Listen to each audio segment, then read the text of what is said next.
అందరికీ నమస్కారం. This is doctor Sunil. I'm a sports physio. So నా main motto injury prevention. So వచ్చే injuries కంటే ఎక్కువ ఇంజురీ ప్రివెన్షన్ గురించి ఎక్కువ మాట్లాడుతూ ఉంటాను. సో బేసికలీ ఇంజురీస్ ఎన్ని రకాలుగా అవుతుందో చూసుకుందాం. సో ఇంజురీస్ బేసికలీ 3 రకాలుగా అవుతుంది: contact injuries, non contact injuries and mechanical injuries. Contact injuries ఏంటంటే external force like road accidents కానీ, ఏదైనా గేమ్లో అంటే టీమ్ స్పోర్ట్స్, బాస్కెట్బాల్ కానీ, ఫుట్బాల్, క్రికెట్, బాక్సింగ్. సో ఎలాగైతే మనం వేరే పర్సన్ తోటి కాంటాక్ట్ అవుతామో అప్పుడు జరిగే ఇంజురీస్ ఎక్కువ అనమాట. సో సింగిల్ ప్లేయర్ గేమ్స్ ఏంటంటే ఇప్పుడు మన బ్యాడ్మింటన్ కానీ, టెన్నిస్లో వీటిలో ఇంజురీస్ చాలా తక్కువ వేరే వాళ్ళ వల్ల.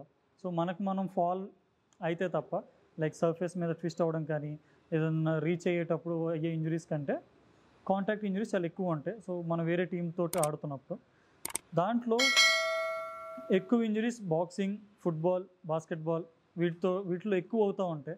సో మనం ఏదన్నా రన్ చేస్తున్నప్పుడు, ఫుట్బాల్లో ఫర్ ఎగ్జాంపుల్ రన్ చేస్తున్నప్పుడు వేరే ప్లేయర్ ఏదైనా ట్యాకిల్ చేయడానికి వచ్చినా, లేదంటే క్యాచ్ పట్టుకుంటాకి వెళ్ళినప్పుడు వేరే ప్లేయర్ తోటి కొలైడ్ అయినప్పుడు కానీ, బాస్కెట్బాల్లో మనం డ్రాప్ అయ్యేటప్పుడు పుష్ కానీ, వీటి వల్ల మనకి ఇంజురీస్ ఎక్కువ అవుతాయి. సో ఆ ల్యాండింగ్ సర్ఫేస్ ఒకరు ట్యాకిల్ చేస్తూ ఉంటారు, మనం దాన్ని అవాయిడ్ చేయడానికి మన పోస్టర్ సడన్గా చేంజ్ చేయాల్సి వస్తుంది. లేదా నీ రాంగ్ ల్యాండింగ్ అయినప్పుడు మన బాడీ వెయిట్కి నీ ట్విస్ట్ అయిపోతుంది. ఆ టైంలో ఏసిఎల్ ఇంజురీస్ కానీ, మెనిస్కస్ ఇంజురీస్ కానీ ఎక్కువ అవుతూ ఉంటాయి ల్యాండింగ్లో. అలాగే పర్సన్ టు పర్సన్ రగ్బీలో చూసుకుంటే ఇప్పుడు వచ్చి ట్యాకిల్ చేస్తూ ఉంటారు, గట్టి గుద్దుతూ ఉంటారు. ఆ టైంలో హెడ్ కన్కషన్స్ కానీ, షోల్డర్ ఇంజురీస్ కానీ ఎక్కువ అవుతూ ఉంటాయి అన్నమాట. సో బేసికలీ చాలా స్పోర్ట్స్లో యాంకిల్ ట్విస్ట్లు అనేది మాత్రం మోస్ట్ కామన్. సో పరిగెడుతూ ఉంటాం, ఏదో బాల్ తీసుకుని పరిగెడుతూ ఉంటాం, సడన్గా ట్యాకిల్ చేస్తారు. సో యాంకిల్ ఒక్కసారి ట్విస్ట్ అయిపోతుంది.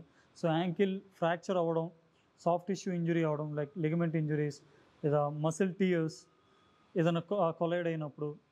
సో ఇలాంటివి చాలా ఎక్కువ. ఈ వీడియో కనుక మీకు నచ్చినట్లయితే లైక్ చేసి, షేర్ చేసి, కామెంట్ చేయండి. మా ఛానల్ని సబ్స్క్రైబ్ చేయడం మాత్రం మర్చిపోకండి. Thanks for watching.